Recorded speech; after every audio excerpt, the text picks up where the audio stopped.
Oppo launch করে দিয়েছে তাদের নতুন একটা ধামাকা ওপ্পো রেনো 12 5G। আর আজকের ভিডিওতে কথা বলবো এই ফোনটার ফুল ডিটেলস বিস্তারিত নিয়ে। এই ফোনটা কী দামে লঞ্চ করা হয়েছে, যে দামে এই ফোনটা লঞ্চ করা হয়েছে ওই দামে এই ফোনটা আপনাকে কতটা ভ্যালু ফর মানি দিবে, অথবা এর থেকে ভালো কোনো কম্পিটিটর বর্তমান মার্কেটে আছে কি না, এইসব বিষয় নিয়ে বিস্তারিত কথা বলবো। তো এই ফোনটা কেনার যদি চিন্তাভাবনা করে থাকেন অথবা মিড বাজেটে বেস্ট একটা ফোন কিনতে চান, তাহলে অবশ্যই ভিডিওটা আমাদের সাথে শেষ পর্যন্ত কন্টিনিউ করতে থাকুন। চলুন ভিডিও শুরু করি। শুরুটা করব ফোনটার লুক এবং ডিজাইন দিয়ে।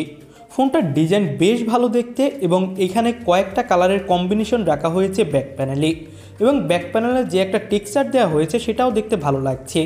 ব্যাক সাইডে পেয়ে যাবেন গ্লাস এবং এই ফোনটাতে কিন্তু ব্যবহার করা হয়েছে প্লাস্টিক ফ্রেম। তবে এই ফোনটার ব্যাক প্যানেল কার্ভ হওয়ার ফলে হাতে নিলে ভালো একটা হ্যান্ডস অন ফিল পাওয়া যাবে, এবং তিনটা আলাদা আলাদা কালারে এই ফোনটা আপনি মার্কেটে অ্যাভেলেবেল দেখতে পাবেন।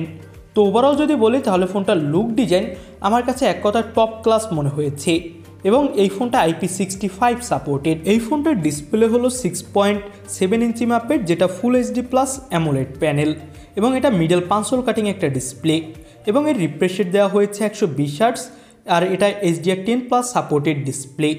এর পিক ব্রাইটনেস দেওয়া হয়েছে 1200 নিটস। তো ব্রাইটনেস নিয়ে আপনি যদি একদম সানলাইটে যান অথবা হেভি লাইটের মধ্যে যান তাহলে কিছুটা হলেও সমস্যায় পড়তে পারেন। এর স্ক্রিন টু বডি রেশিও 93%। তো বুঝতেই পারছেন ডিসপ্লের চিন বেজেলস একদমই কম। ইন ডিসপ্লে ফিঙ্গারপ্রিন্ট সেন্সর দেওয়া হয়েছে, যেটা যথেষ্ট ফাস্ট। তো ওভারঅল বললে ফোনটার display quality top class. Out of the box পেয়ে যাবেন অ্যান্ড্রয়েড 14 এবং কালারওয়েস। 3 বছর পর্যন্ত আপডেট পেয়ে যাবেন এই ফোনটাতে রেগুলার, এবং ফোনটাতে পারফরমেন্সের জন্য ব্যবহার করা হয়েছে মিডিয়াটেকের ডায়মেনসিটি 7300 এনার্জি চিপস। এখানে আপনি PUBG, free fire, call of duty, অ্যাসপল 9 এইসব ধরনের গেমগুলো খুবই ইজিলি রান করাতে পারবেন।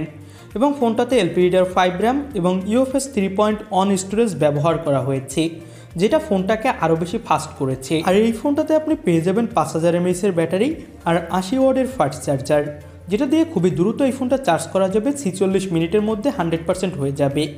ব্যাক সাইডে ফোনটাতে ব্যবহার করা হয়েছে 50 মেগাপিক্সেলের প্রাইমারি ক্যামেরা, 8 মেগাপিক্সেলের আলট্রা ওয়াইড আর 2 মেগাপিক্সেলের ম্যাক্রো ক্যামেরা। 32 মেগাপিক্সেলের সেলফি ক্যামেরা পাচ্ছেন।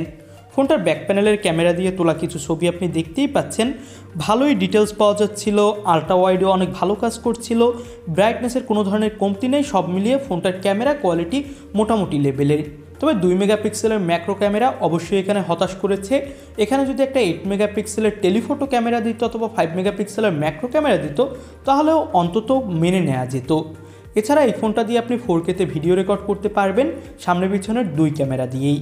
এবার প্রাইসটা নিয়ে কথা বলি। ফোনটার 12256GB এই ফোনটা 59,999 টাকায় লঞ্চ করা হয়েছে।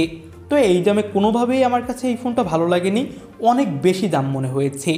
এর থেকে কম দামে আপনি আনঅফিসিয়ালভাবে তো অনেক ভালো ফোন পাচ্ছেনই, পাশাপাশি অফিসিয়ালভাবেও ভালো ফোন পেয়ে যাবেন। তো আপনাদের কাছে এই ফোনটা কেমন কী লাগলো সেটা অবশ্যই আমাদের কমেন্ট বক্সে জানাতে পারেন। নতুন কোনো ভিডিওতে আপনাদের সাথে কথা হবে। আজকের মতো ভিডিও এখানেই শেষ করছি। আল্লাহ হাফেজ।